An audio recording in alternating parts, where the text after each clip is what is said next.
The university semester started, and I sent off my youngest grandson. I happily sprawled on my bed, finally, peace and quiet. Then, somehow, I woke up as the Empress Dowager. Oh well, where doesn't matter as long as I can enjoy my later years. Just as I was sighing with emotion, a little dumpling rolled over to my feet, whimpering pitifully. What? Is it my destiny to spend my life taking care of grandchildren? I looked down at the little dumpling at my feet. His face and clothes were covered in mud, like a little flower cat. He was looking up at me as well. The moment he realized it was me, he shrank back a little. Grandmother, ah, he recognized me, one of the original characters, only 2 grandsons, barely 5 years old. I squatted down. Good boy, what were you doing rolling around in a puddle? He blinked up at me. It was too dark, I couldn't see clearly. My grandmotherly heart immediately softened. I thought of my grandsons when they were this young. Just as soft, sweet, and mischievous. I carried him all the way back to Xian Palace. The stewardess, Fu Zhou, mentioned several times from behind, "Your Majesty, please let me carry him instead, so as not to soil your clothing."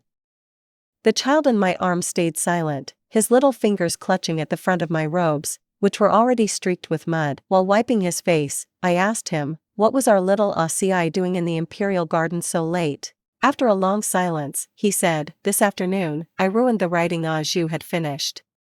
He got mad. I was scared mother would punish me, so I hid. I wiped the mud off his face and used a warm towel to give him a proper scrub. "It's all right. Go take a nice bath and change into clean clothes." Yi Jingxi tugged at my sleeve. "Grandmother," I patted his head. "Don't worry. Grandmother will have Aunt Fuzhou take you back.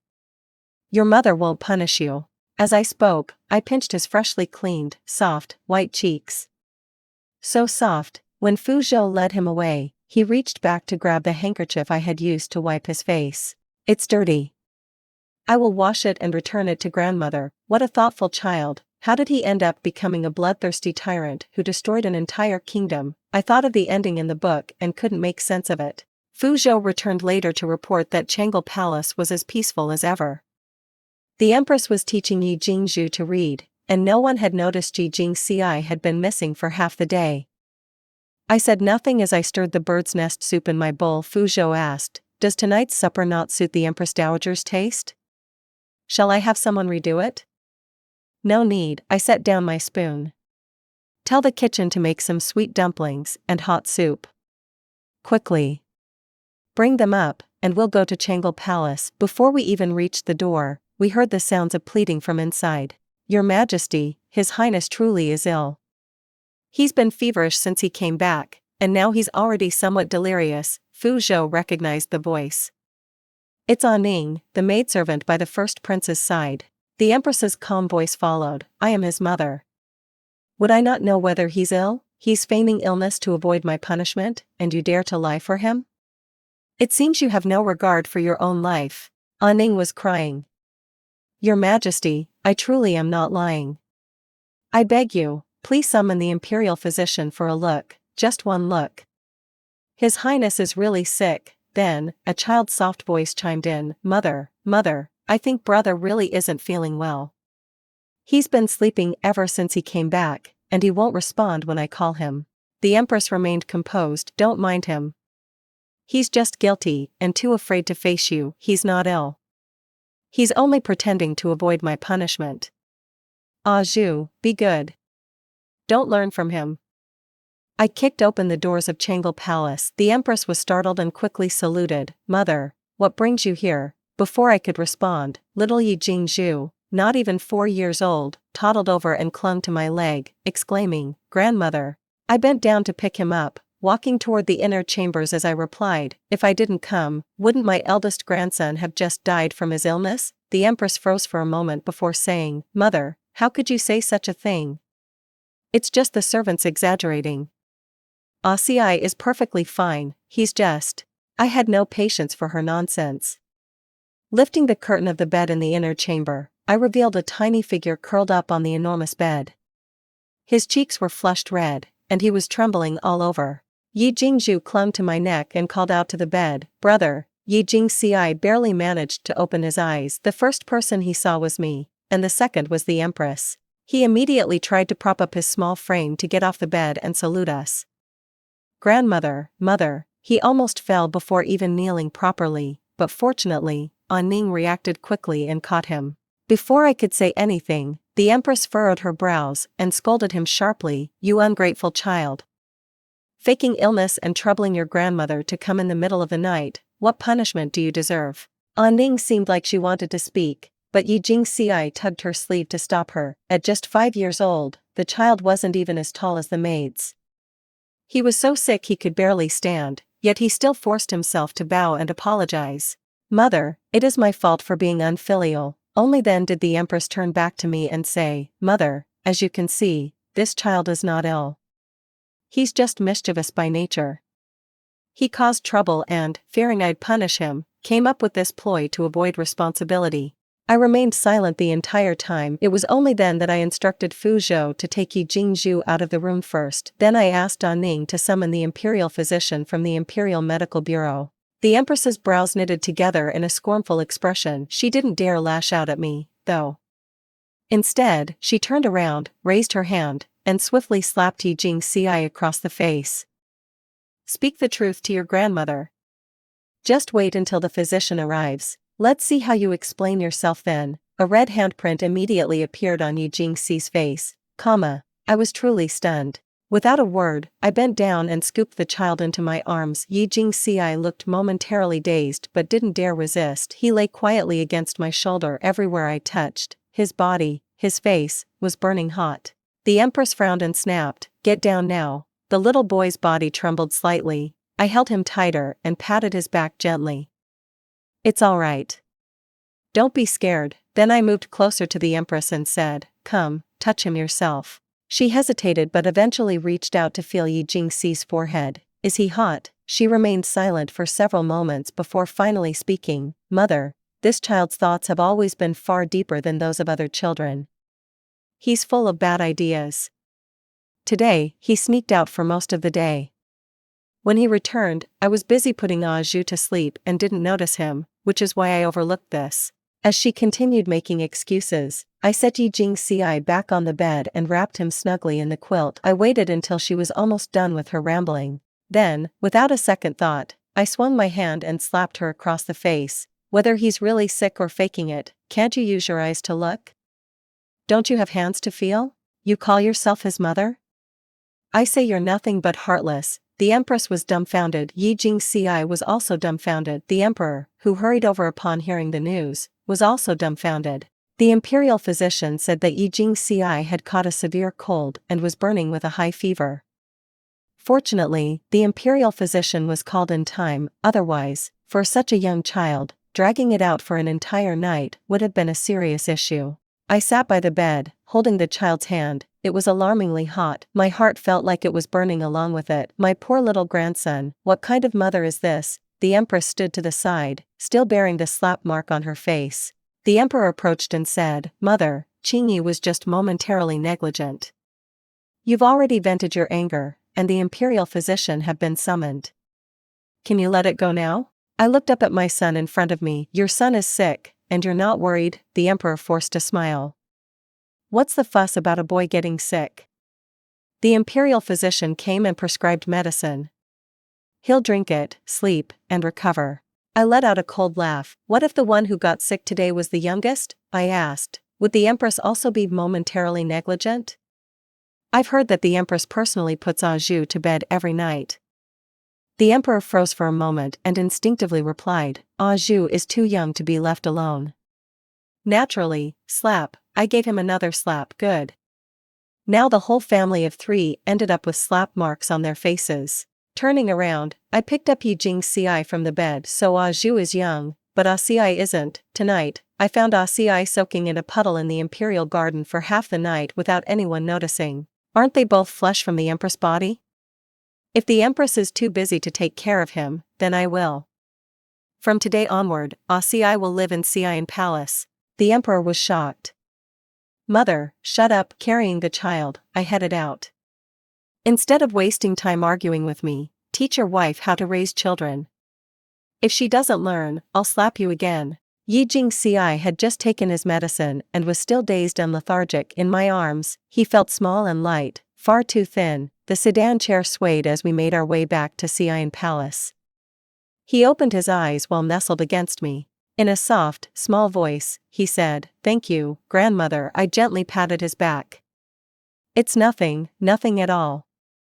Grandmother will treat your illness and take care of you from now on." He murmured an turned his head, and buried his face in the crook of my arm. My sleeve quickly became damp. By the time we reached Xi'an Palace, he had fallen into a deep sleep.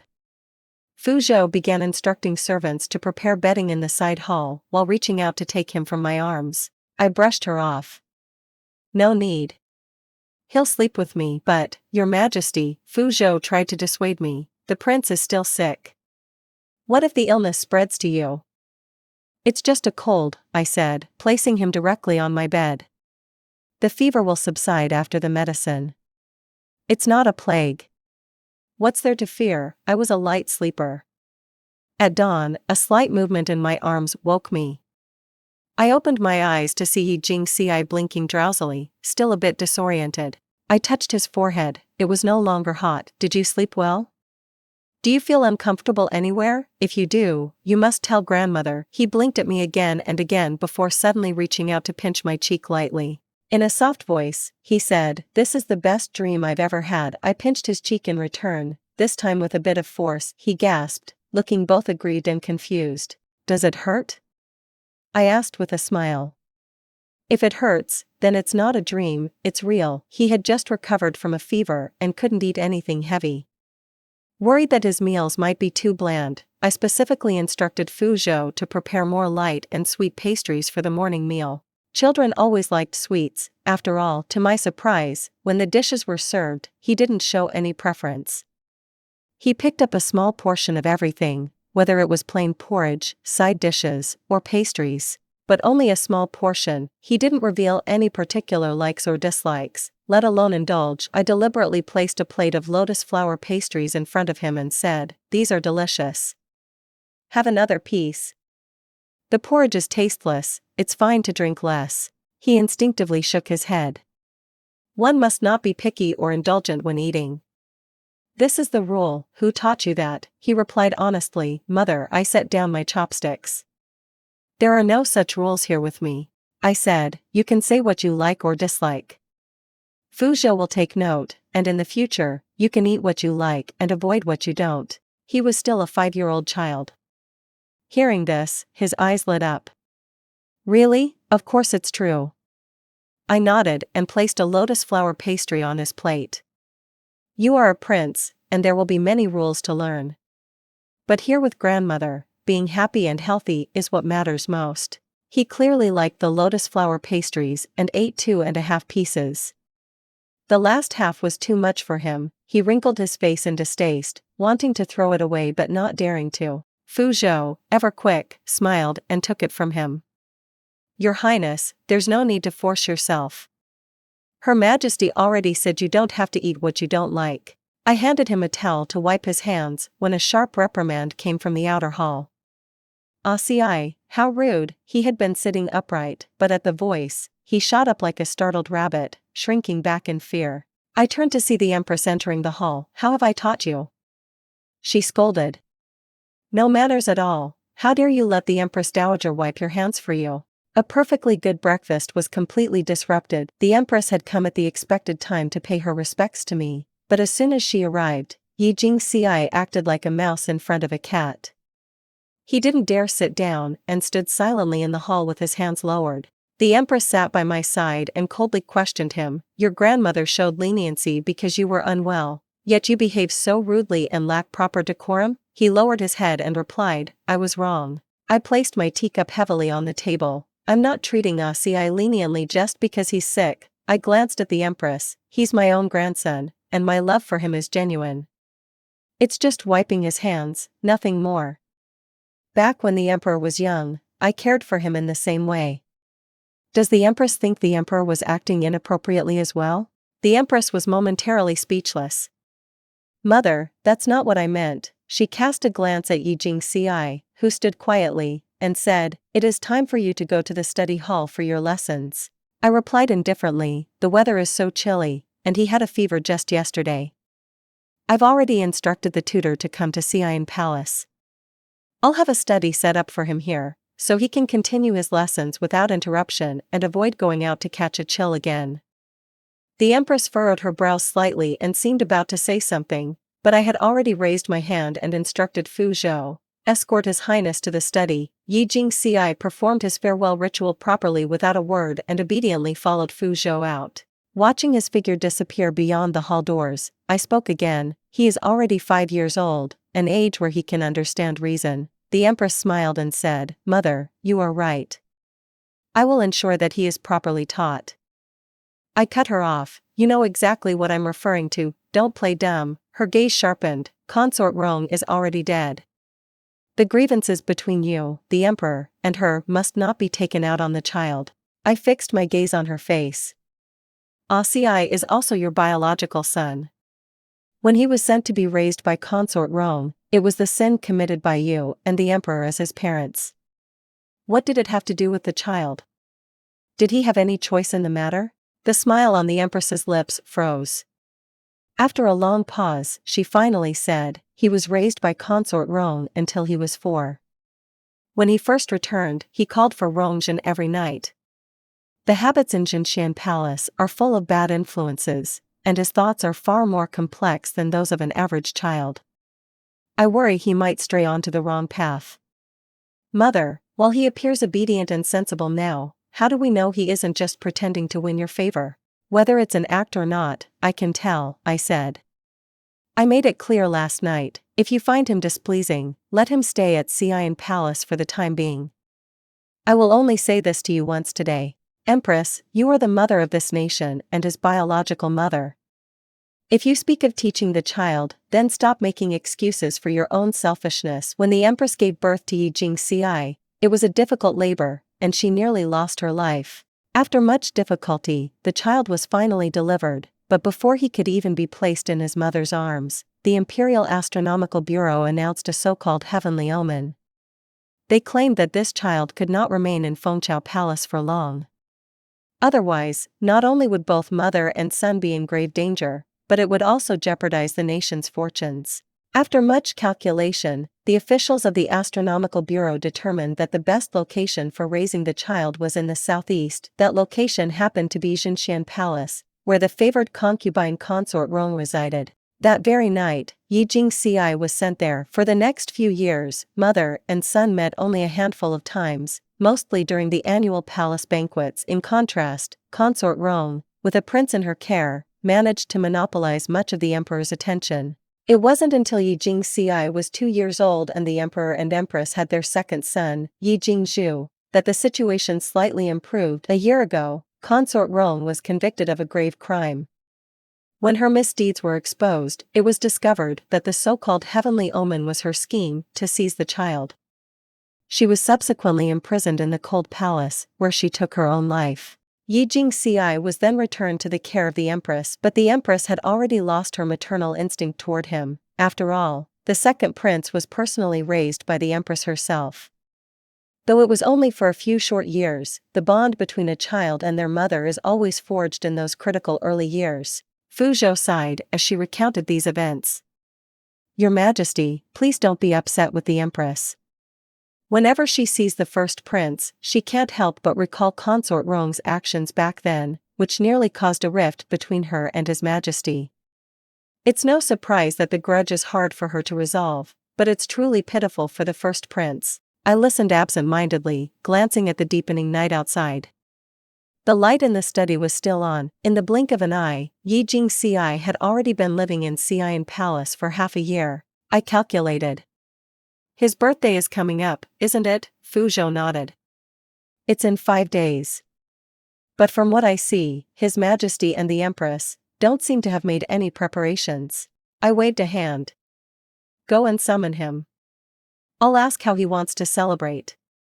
Also, have the kitchen prepare a bowl of sweet dumplings, he likes them." The child was diligent. Every day, after finishing his lessons in the study hall, he would return to continue reviewing his materials late into the night before resting. Fu Zhou responded with a quick acknowledgement and left, but before long, she came rushing back in a hurry. "His Highness isn't in the study." I asked the palace attendants, and they said he left the study an hour ago, heading. She paused, hesitating before continuing, heading in the direction of the cold palace. This little brat, what on earth was he doing in the cold palace in the middle of the night? All the way back, I tried to make sense of things with Fu Zhou, but got nowhere. We could only guess that it had something to do with Consort Roan. As expected, we found him in the ruined courtyard where Consort Roan used to live. Before I went over, Fu Zhou pulled me back. Your Majesty, don't get angry. Stay calm. You mustn't hit the child. I shoved her hand away. Nonsense, why would I hit him? He was curled up against the wall, hugging his knees. When he saw me, he called out softly, "Grandmother." I gestured for Fu Zhou and the others to leave, then crouched down in front of him. "Asiai, what are you doing here?" He tilted his head up slightly. Looking at the moon, I followed his gaze. A crescent moon hung high in the night sky. "What's so special about the moon?" After a long silence, he said, when Consort Roan died, the moon looked just like this." I suddenly understood. "Asiai, you remembered today is her death anniversary?" He nodded, then shook his head. "I remembered a year ago, under a moon like this." "Grandmother, I'm sorry. I know this isn't a place I should be." He tore his gaze away from the crescent moon, buried his head against his knees, and said muffledly, I just miss her a little. Everyone says she schemed to take me away from my mother and almost caused her death.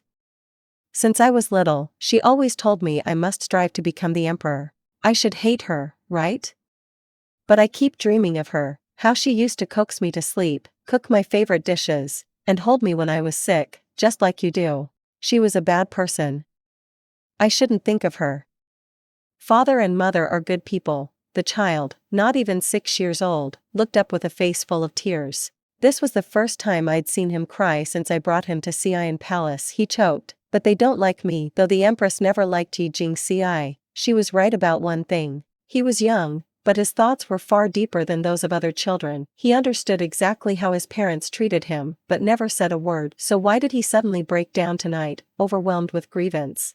I brought him back to Xi'an Palace and ordered Fu Zhou to investigate what had happened during the day. The next day, just as I was preparing to send someone to summon the emperor after court, he stormed in first.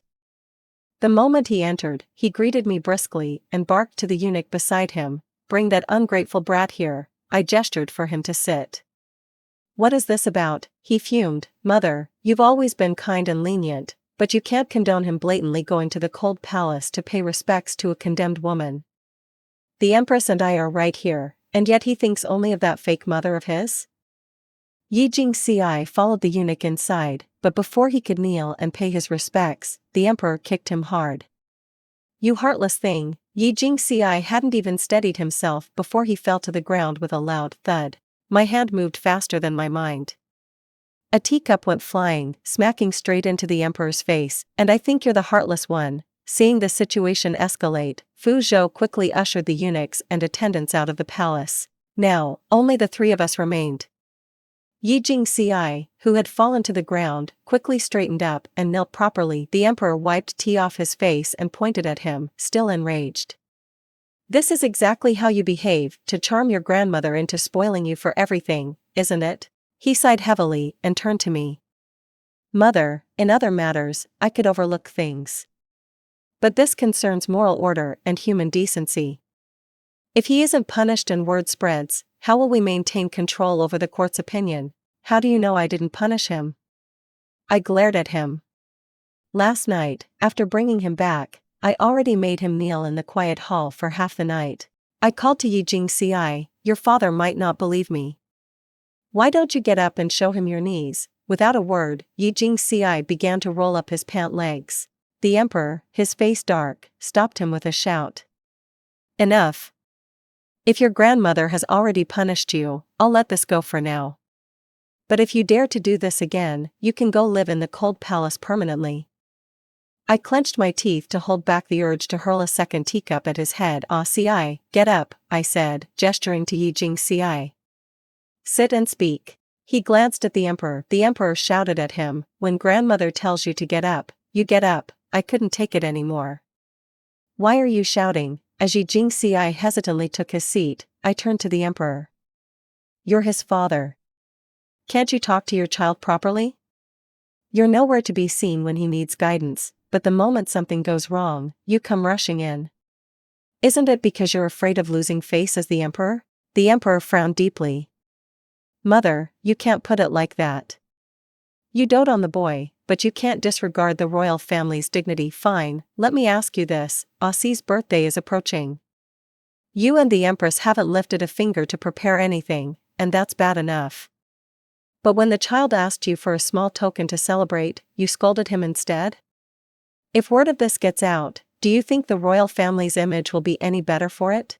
In the palace, no matter how big or small the matter was, as long as one paid attention, there was nothing that couldn't be uncovered. Last night, after I sent Yi Jingxi off to kneel as punishment, Fu Zhou told me everything that had happened during the day in full detail. The cause was simple. The emperor, after concluding court, decided on a whim to visit the study hall. Yi Jingxi was there, and Yi Jingzhu had also reached the age to begin formal studies. Initially, the emperor was there to pick up Yi Jingzhu, saying he wanted to personally teach him calligraphy in the imperial study. He hadn't planned on involving Yi Jingxi, but the boy himself mentioned that he had been practicing calligraphy recently and wanted to show his father. That's how Yi Jingxi ended up being brought along. When they reached the imperial study, the emperor focused entirely on guiding the younger child in reading and practicing calligraphy. Yi Jingxi stood to the side, holding a book in his hands for nearly the time it takes to drink half a cup of tea, yet the emperor didn't seem to remember to acknowledge him. It wasn't until Yi Jingzhu had written a few large characters and called out cheerfully, "Brother, come and see," that Yi Jingxi had the opportunity to approach the desk and see the characters his father had guided his younger brother to write. The word was Zhu, his name. Yi Jingxi praised, "Ah, Zhu writes well." The emperor said, "My Ah Zhu is clever and wise." Of course he writes well. Ah Zhu, once you learn to write your full name, father will personally carve a seal for you. How about that? Yi Jingzhu, sitting in his father's lap, giggled and nodded enthusiastically, saying yes repeatedly. Yi Jingxi was silent for a while before finally presenting his own calligraphy. "Father, would you like to see what I have written?" The emperor, still in a good mood, gestured for him to spread it out. He glanced at it casually. I knew what Yi Jingxi's calligraphy was like. He was diligent in his studies and never careless with his schoolwork. For once, the emperor paused and even offered rare praise, "Not bad. It has a bit of vigor and spirit." Yi Jingxi had rarely received such encouragement from his father. So, he mustered up his courage and brought up the matter of his birthday to the emperor. "Father, my birthday is coming up soon. Could I ask father to write my name for me? I'd like to have it engraved into a personal seal." He didn't even ask for his father to carve it personally, as he had offered to do for his younger brother. He only wished for the emperor to write Ci, just like he had written Zhu for his younger brother. But the emperor's expression changed abruptly.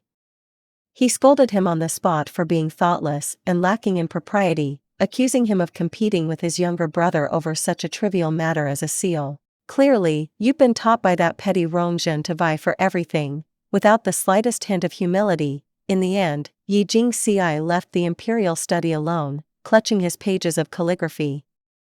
I slapped a pile of papers onto the desk with a loud thud and shoved a brush into the emperor's hand. "Right," he stared at me in confusion. "Right what, Jingxi, Jingzhu," I said. "Just these two names. Write them." Looking perplexed, the emperor picked up the brush and began to write. Once he finished the 4 characters, I dragged the equally baffled Yi Jingxi over and pointed at the words. "Are they nice?" The boy seemed stunned, standing silent for a long moment. "Then they're not nice." I snatched the paper, crumpled it into a ball, and tossed it aside. "Write again." The emperor completed another attempt.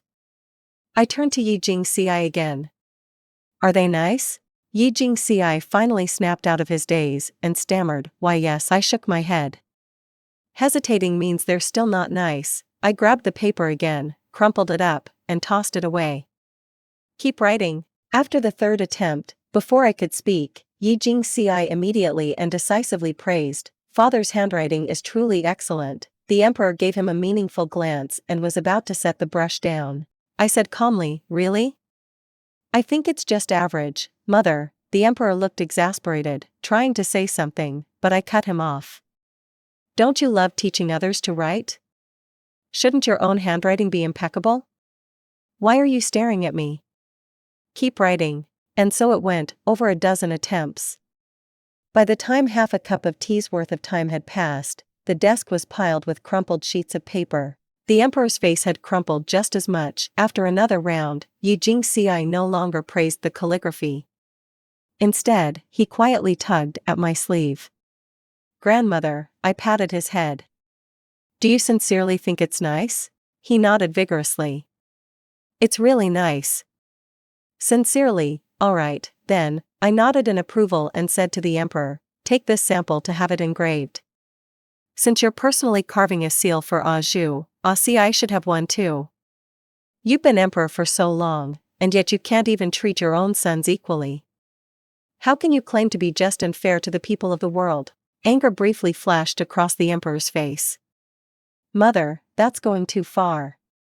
I am the ruler of this nation. Do you think I don't understand these principles? I remained noncommittal.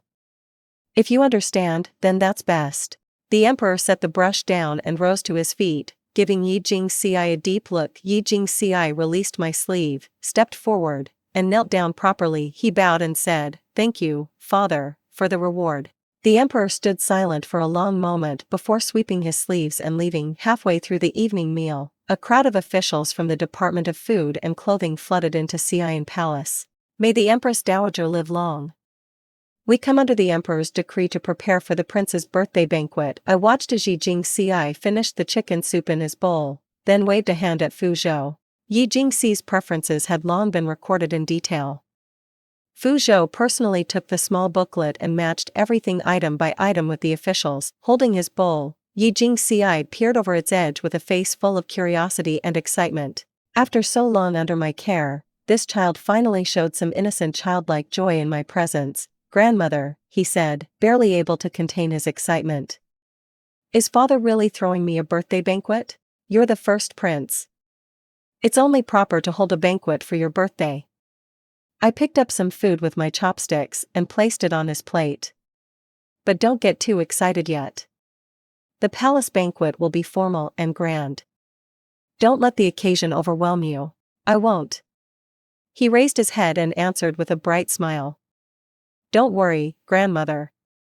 Your grandson won't embarrass you, I lazily hummed in response, pretending not to see him secretly picking out the wolfberries from his soup bowl. Outside the palace, the voice of Yi Jingzhu's maid came through. Your Highness, please slow down. Yi Jingzhu stepped over the tall threshold and entered the hall, clutching something tightly in his hand. The moment he saw Yi Jingxi and me, the little dumpling came running over.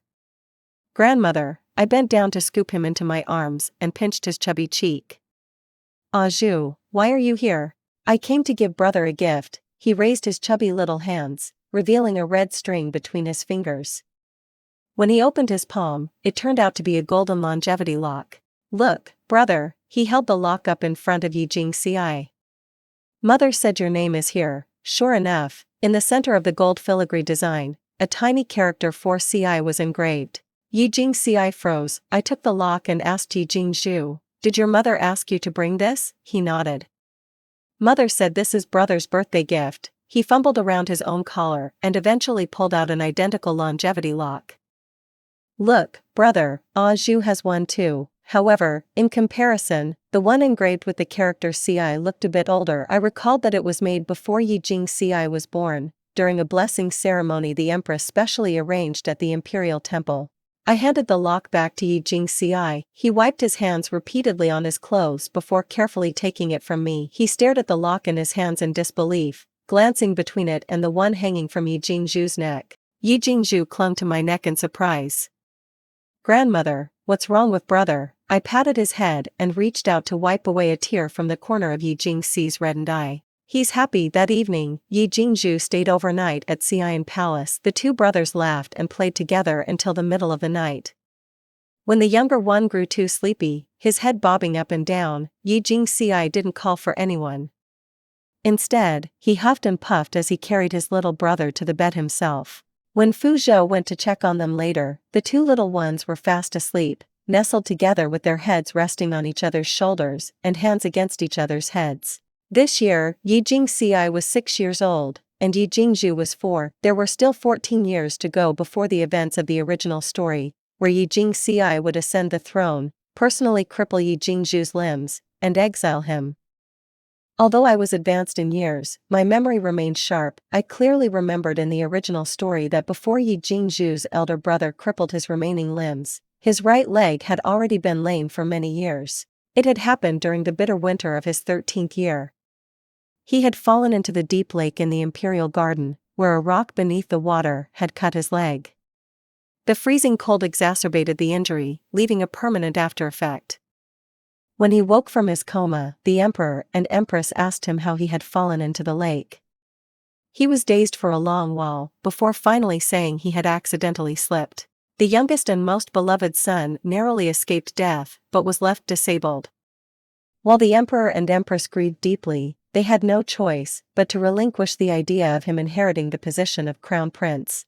That winter was truly bitterly cold. I huddled under a thick fox fur blanket, holding a hand warmer, watching two figures, one tall, one small, chasing each other in the snow outside the palace. Yi Jingxi, ever mischievous, had placed horns on the head of the snowman that Yi Jingzhu had just finished building. This earned him a spirited chase, with snowballs flying as he ran for his life. Brother's taste is awful. The youngest little dumpling from back then had grown into a little boy. Failing to catch Yi Jingxi, he turned and ran toward me. Such a nice snowman, and he just had to add horns. So ugly. Grandmother, don't you agree? He crouched beside my chair, drying his snowy hands, before reaching out to touch the back of mine. Is grandmother cold? Should we go back into the palace? I lowered my gaze to look at him. He had been raised in the Empress's palace, nurtured closely by his parents. The Emperor and Empress were not ignorant or negligent rulers, and the child they earnestly raised was both learned and virtuous. He was the ideal successor in their hearts. Lost in thought, I suddenly noticed the hand warmer being taken from me. Yi Jingxi had returned at some point, walking under the corridor. He handed me a newly heated hand warmer. This one isn't warm anymore. Grandmother, use this new one. I'll take this one to refill the charcoal. Fu Zhou reached out to take it from him. Your Highness, please stay here and accompany Her Majesty. I will handle it. Yi Jingxi then fetched 2 chairs, giving one to Yi Jingzhu first. Zhu refused to get up, instead lingering at my chair, resting his chin on the armrest and looking at me eagerly.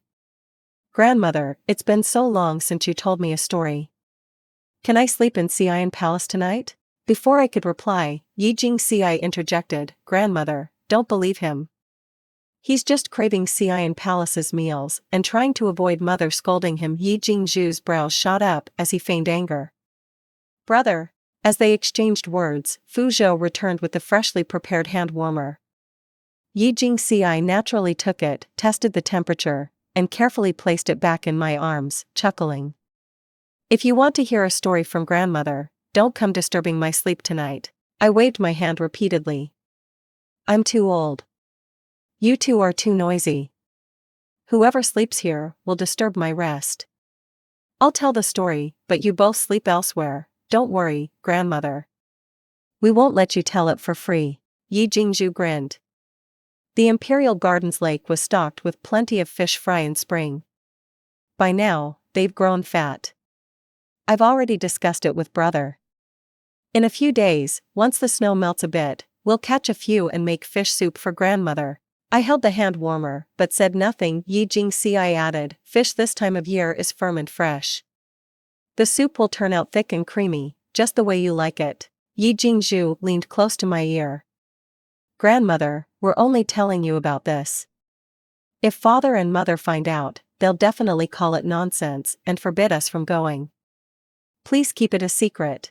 I looked at the 2 half-grown children, one squatting, one sitting, beside me. After a long pause, I smiled faintly. Alright. On the day the snow melted, the sun was unusually bright. I asked Fu Zhou to summon the sedan chair to take me to the Imperial Garden to bask in the sun. No matter how bright the sun is, it can't compare to the warmth of the braziers in the hall. While wrapping me in a thick cloak, Fu Zhou teased, Your Majesty, you must know the 2 young princes went ice fishing in the Imperial Garden and want to join in the fun. I shot her a glare.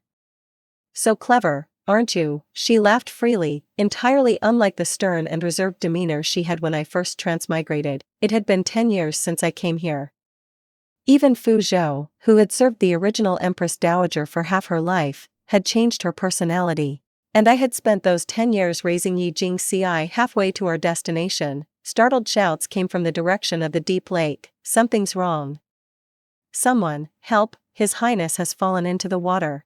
Yi Jingzhu was unconscious, burning with fever that wouldn't subside. Imperial physicians came and went, all with furrowed brows and no solutions. The Empress stayed by his bedside, tightly holding Yi Jingzhu's hand, her eyes bloodshot from exhaustion.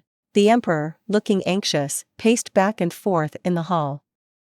Finally, Yi Jingxi returned after changing into clean clothes. The Emperor immediately grabbed him by the collar and barked, "What on earth happened?" His Highness fell into the water. Both of them had fallen in. Yi Jingxi's hair was still wet, his face pale from the cold. I brushed aside the Emperor's hand and pulled Yi Jingxi closer. That's when I noticed his right hand was ice cold, and his whole body was trembling. I glared at the Emperor. The old habit again, huh? Can't you speak properly for once? I sat Yi Jingxi down and asked, "What happened? Weren't you just fishing? How did it end with falling into the lake?" "Mother, you knew?" The Empress suddenly turned her head to stare at me. "You knew he was taking Zhu fishing? Why didn't you stop him?" I was taken aback. "The children were playing around. Why stop them? This is no joke." The Empress was livid, pointing at Yi Jingxi. "Look at him. If it weren't for him coaxing his younger brother, do you think Zhu would have even thought of doing something like ice fishing? You always say that I, along with His Majesty, favor Zhu, but haven't you been biased toward Ci all these years?" I took a deep breath and was about to reply when Yi Jingxi tugged at my sleeve. Just like he used to, he silently stepped forward and knelt down. "It's my fault." Before he could finish, the Emperor interrupted harshly, "What's the use of admitting it now? If your brother doesn't wake up, what do you plan to do?" Yi Jingxi looked up at the bed where Yi Jingzhu lay unconscious. He remained silent for a moment before speaking, each word slow and deliberate. "Zhu will wake up, and if he doesn't, I'll join him in the afterlife." The Empress bit her lip and turned away. "Shut your mouth." I had no patience to argue with them and simply asked Yi Jingxi, "How did you fall in?" His face was pale as he answered, "The fish pulled, the edge of the bank was slippery, we stepped on some snow and lost our footing." The Emperor's voice was cold. "Who held the fishing rod?" Yi Jingxi hesitated briefly. Zhu." As expected, the Emperor exploded. "He's not even taller than a fishing rod, and you let him hold it?" He was so enraged that he raised his foot, aiming to send the brazier by his feet flying straight at Yi Jingxi. Quick as lightning, I pulled Yi Jingxi behind me. The Emperor stopped his kick midway, abruptly restraining his strength. The brazier toppled over but didn't roll far. With a clattering sound, it rolled half a circle on the ground, scattering ashes all over him. Because he had stopped too suddenly, the Emperor lost his balance and landed heavily on the chair behind him. But even then, he didn't forget to accuse me bitterly. "Mother, even now, you're still protecting him? Zhu can't swim, and yet he insisted on taking him near water.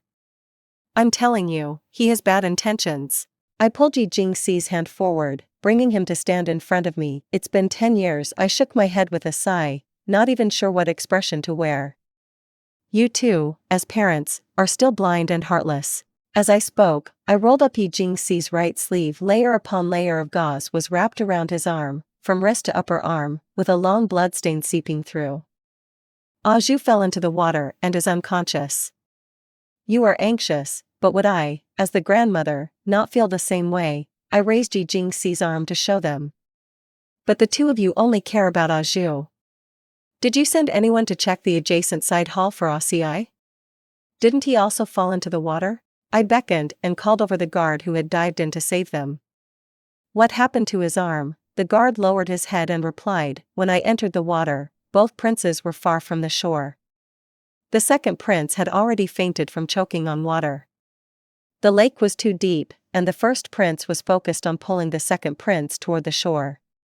He didn't notice the rocks in the water. By the time I warned him, it was too late to avoid them. The water was too cold. His Highness was likely frozen stiff and couldn't push the second prince away in time. He could only use his own arm to block the impact. The Emperor's expression froze. The Empress released her grip on Yi Jingzhu's hand, turned to look at Yi Jingxi, opened her mouth as if to speak, and softly called out, "Ah, Ci," but no further words came. Yi Jingxi slowly rolled down his sleeve, saying nothing. The entire hall was silent. I swallowed the lump of anger stuck in my chest, unwilling to say a word more. By the bedside, the imperial physician inserted the last of the silver needles. Suddenly, he exclaimed with joy, "He's awake." "Brother!" From the bed came Yi Jingzhu's weak voice. Yi Jingxi's head snapped up, and he rushed forward like an arrow. He collapsed by the bedside, his voice, which had always been steady, trembling slightly. "Ah, Zhu? Brother, you're such an idiot." Yi Jingzhu, still feverish and somewhat delirious, furrowed his brow at Yi Jingxi above him and scolded, "I told you not to jump into the water to save me. The water was freezing, and I can't swim. What if I dragged you down with me?" The Emperor stood by the bed, as if rooted to the spot, unable to move for a long time. The Empress, her face full of sorrow, looked back and forth between the two brothers. Finally, with a sob, she opened her arms and leaned down to embrace both children. Fu Zhou, standing beside me, let out a long sigh. The bandages on Yi Jingxi's arm hadn't even been removed yet, but Yi Jingzhu had already recovered to his lively self. It was another sunny day. Yi Jingzhu shamelessly blocked the path of my carriage, insisting on jumping aboard. "Grandmother, you're playing favorites," he pouted and shouted. "You only think about taking brother out to roam the mountains and enjoy the scenery, leaving me all alone in the palace." Several guards struggled to restrain him. I massaged my temples and tried to soothe him. The imperial physician said the cold air in your lungs hasn't completely dissipated after falling into the water. You need to recuperate properly. Your brother and I are going to the imperial temple for quiet meditation. The mountain air is chilly, and the food is far less nourishing than what you have in the palace. If you come along and get sick again, what then? I don't care. He clung to the reins of the carriage and refused to let go. If grandmother and brother are gone, who will I cry to when father and mother scold me? Who will tell me stories? I don't care. I want to go wherever you're going. TSK, this little brat. Yi Jingxi lifted the curtain of the carriage and glanced behind Yi Jingzhu.